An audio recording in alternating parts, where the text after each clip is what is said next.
ستمبر 1965 کی سحر کے 3:30 بجے واگا اٹاری سیکٹر کی رینجرز کی مختلف چوکیوں کی سمت چھوٹے ہتھیاروں کے فائر کی آوازیں سنائی تھی۔ رات کی تیرگی ابھی چھٹی نہیں تھی، اندھیرے میں کچھ نظر نہیں آتا تھا، اسے محض سرحدی جھڑپ سمجھا گیا۔ رینجرز تعداد میں بہت کم ہونے کے علاوہ چھوٹے ہتھیاروں سے لیس تھے، وہ مارٹر گنوں اور مشین گنوں کا مقابلہ کرنے کے قابل نہیں تھے، لیکن رینجرز کے میجر علم الدین شہید مقابلے میں جم گئے۔ رینجرز کا خیال تھا کہ یہ دشمن کی صرف انفینٹری کا حملہ ہے، مگر اندھیرے میں انہیں بہت سے ٹینکوں کے بھوت بھی تیزی سے آگے بڑھتے نظر آئے۔ دشمن کا توپ خانہ ابھی خاموش تھا، کیونکہ بھارتی کمانڈر اس خوش فہمی میں مبتلا تھے کہ وہ توپ خانے کی گولہ باری کے بغیر ہی BRB پار کر جائیں گے۔ اس زوم کے علاوہ دشمن گولہ باری کر کے لاہور کے دفاعی دستوں کو بیدار نہیں کرنا چاہتا تھا، لیکن دفاعی دستے اس کے سواگت کے لیے مکمل طور پر بیدار تھے۔ دفاعی پوزیشنز BRB کے آگے بھی اور اس طرف کے کنارے پر بھی قائم کی جا چکی تھی۔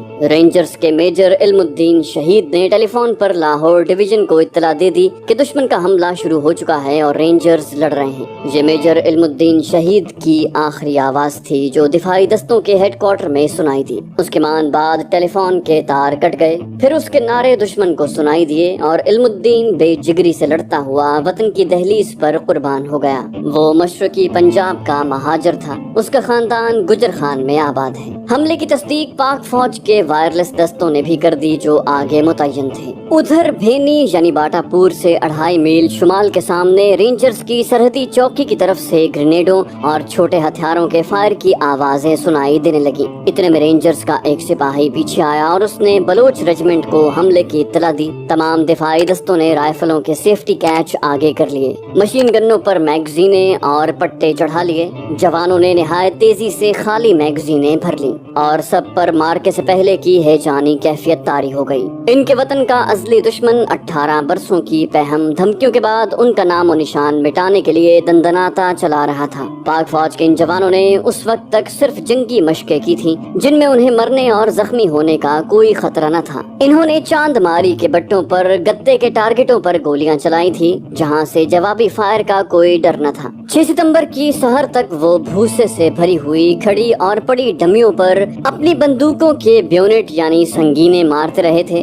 بھوسے کی بوریاں ان کا کچھ نہیں بگاڑ سکتی تھی سوائے اس کے کہ وہ تھک کر چور ہو جایا کرتے تھے، لیکن ان کے جذبات اور احساسات میں یہ ہیجان کبھی پیدا نہیں ہوا تھا جو آج تھا۔ آج ہتھیاروں پر ان کی گرفت میں ہلکا ہلکا راشا تھا۔ آج ان کے کانوں میں کسی انسٹرکٹر کی آواز نہیں گرج رہی تھی، پکڑ مضبوط، بٹ کندھے میں دبا کر رکھ۔ آج ان کے کانوں میں یہی ایک آواز گونج رہی تھی، دشمن کا حملہ شروع ہو چکا ہے۔ اور اس آواز کے ساتھ انہیں ذرا ہی پرے سرحد پر رائفلوں، مشین گنوں اور گرینیڈوں کے دھماکے سنائی دے رہے تھے جو ان کے مورچوں کی طرف پڑتے آ رہے تھے۔ بلوچ ریجمنٹ کا لانس نائک غلام مرتضیٰ جو اگست 1947 میں 10 برس کی عمر میں بھارت کی ریاست الور سے باپیادہ بھوکا پیاسا سوجے ہوئے پاؤں ہندوؤں اور سکھوں کی درندگی سے دہشت زدہ اسی واہگہ کے راستے پاکستان میں داخل ہوا تھا جس راستے سے آج ہندوؤں کے ٹینک چلے آ رہے تھے۔ لیکن 6 ستمبر کی سحر وہ 10 برس کا بچہ نہیں تھا، 28 برس کا گٹھا ہوا جوان تھا اور باٹا پور سے آگے ڈوگرئی کے قریب پوزیشن میں تھا۔ اس نے جب اپنی مشین گن میں میگزین رکھ کر دبائی تو کھٹک کی آواز نے اسے گرینیڈ کی طرح اچھال کر دور اس دور میں پھینک دیا جب وہ 10 برس کا بچہ تھا اور پیدل پاکستان کی طرف بھاگا رہا تھا۔ اس نے راستے میں مسلمان عورتوں، بچوں اور بڑوں کی لاشیں اور قرآن کے پھٹے ہوئے ورق بکھرے ہوئے دیکھے تھے۔ اس نے بھیڑیوں کے نعرے سنے تھے اور موت کے بھیانک قہقہے پاکستان تک اس کا تعاقب کرتے آئے تھے۔ وہ کم سن، بے بس اور بے آسرا بچہ تھا، اپنے آپ کو بچا بھی نہیں سکتا تھا، انتقام بھی نہیں لے سکتا تھا، مگر آج وہ انتقام لینے کے قابل ہو گیا تھا۔ نہتے مسلمانوں کے خون کا انتقام، قرآن اور سجدوں کی بے حرمتی کا انتقام، ماؤں اور بہنوں کی کٹی ہوئی عصمتوں کا انتقام۔ اس نے 18 برس انتظار کیا تھا، آج اس کے ہاتھ میں مشین گن تھی۔